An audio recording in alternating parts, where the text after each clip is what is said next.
Salut équipe, j'espère que tout le monde va bien en ce samedi matin. Donc aujourd'hui je vous fais un petit post motivation en début de week-end. Donc je vais vous parler un petit peu de la réussite vs l'échec. Quelle est selon moi la différence entre ces deux paramètres? Donc pour moi, c'est la mentalité de ces trainings. L'échec n'existe pas.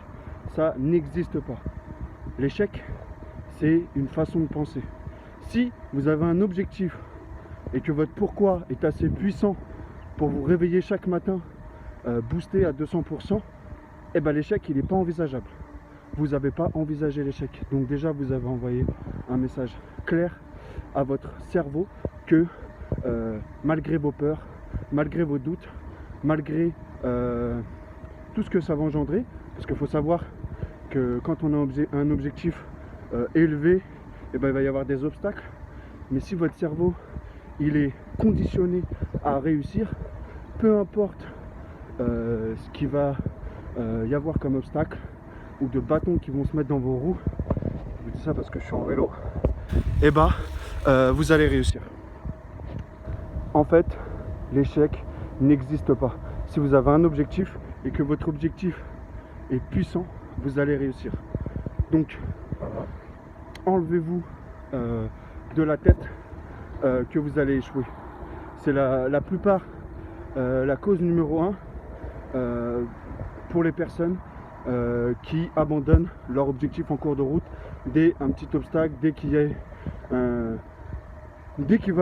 que ça va vous demander plus de travail, vous allez abandonner. Et ben non, justement, si on a un objectif dur, justement c'est bon signe, j'ai envie de dire, que ça va être difficile et qu'il va falloir transpirer. Je sais pas si vous voyez, je termine ma séance. Vraiment, j'aime parler du sport parce que c'est mon métier, mais c'est vraiment vecteur à votre motivation.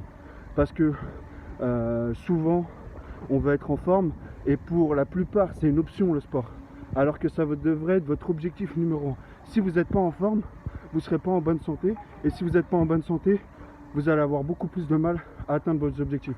Donc déjà, que vous ayez des objectifs professionnels, personnels ou sportifs, enfin pas sportifs, mais si vous avez des objectifs professionnels ou personnels, c'est important d'inclure dans votre routine au moins 3 séances par semaine. Et quand je dis 3 séances, vraiment, c'est pour toucher un maximum de monde. Mais moi, excusez-moi, je monte une pente avec mon vélo. Donc, si j'ai oublié ce que je voulais dire, voilà, c'est important de se motiver avec des séances de sport au moins 3 fois par semaine. Donc, en fait, parce que je vous parle aussi d'objectifs, mais les objectifs sportifs, s'ils ne sont pas abandonnés, si tous les matins on arrive à se lever du lit, si tous les jours on arrive à enfiler une paire de baskets et à pouvoir justement aller au bout de votre objectif et atteindre votre objectif sportif, vous allez vous rendre compte que ça va vous donner de la force pour vous battre pour vos objectifs professionnels et personnels.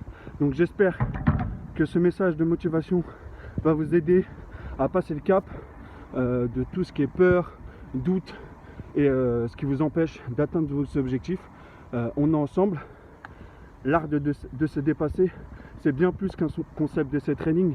Ça doit être une mentalité qu'on vit au jour le jour. Je vous souhaite un bon week-end et bonne séance de sport. Et j'espère réussite de vos objectifs pour l'ensemble des personnes qui me suivent. Allez, bonne journée, bon week-end.